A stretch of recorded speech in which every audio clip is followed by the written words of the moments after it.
അസ്സലാമലൈക്കും. ഞാൻ ഇന്നിവിടെ ഉണ്ടാക്കാൻ പോകുന്നത് ഒരു എളുപ്പത്തിൽ ചെയ്യാൻ പറ്റുന്ന ഒരു ഈവനിങ് സ്നാക്കാണ്. അപ്പോൾ നമുക്ക് വീഡിയോയിലേക്ക് കിടക്കാം. അതിനുവേണ്ടി ഞാനിവിടെ 1 കപ്പ് മൈദയാണ് എടുത്തിട്ടുള്ളത്. അതിലേക്ക് 2 ടീസ്പൂൺ ഓയിലും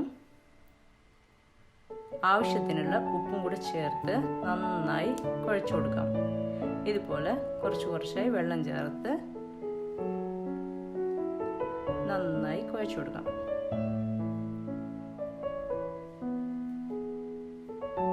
ഇപ്പോൾ ഇവിടെ കുഴച്ചിട്ടുണ്ട്. അതിന് മേലെ കുറച്ച് ഓയിൽ ഡ്രൈ ആകാതിരിക്കാൻ വേണ്ടി ഓയിലും കൂടെ സ്പ്രെഡ് ചെയ്ത് കൊടുത്തിട്ടുണ്ട്.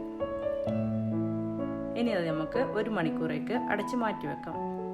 ഇപ്പോൾ 1 മണിക്കൂറിന് ശേഷം നന്നായി സോഫ്റ്റ് ആയിട്ടുണ്ട്. ഞാനിവിടെ 4 ഉരുളകളാണ് ആക്കിയിട്ടുള്ളത്. അടുത്തത് അതിൻ്റെ ഉള്ളിൽ സ്റ്റഫ് ചെയ്യാനുള്ള മസാല റെഡിയാക്കാം. അതിനു വേണ്ടി ഞാൻ 4 മുട്ടയും ഒരു ചെറിയ ഓണിയൻ കട്ട് ചെയ്തതും കുറച്ച് പച്ചമുളകും കുറച്ച് ക്യാപ്സിക്കം കുറച്ച് മല്ലിയിലയും കൂടെയാണ് ചേർത്തിട്ടുള്ളത്. ഇനി അതിലേക്ക് 1 teaspoon pepper powder,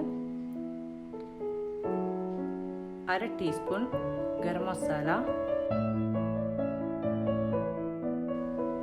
1/4 teaspoon mixed herb,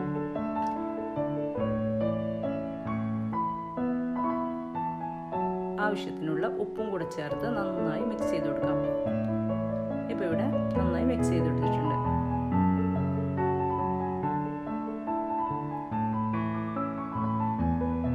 ഇനി ഒരു പാൻ ചൂടാക്കി അതിലേക്ക് ഫ്രൈ ചെയ്യാനുള്ള ഓയിലും കൂടെ ഒഴിച്ചു കൊടുക്കാം.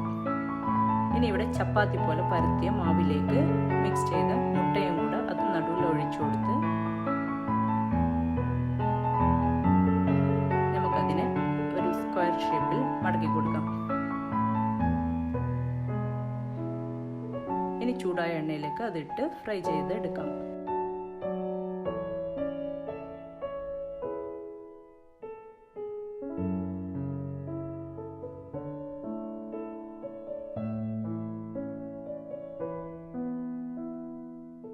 Thank you.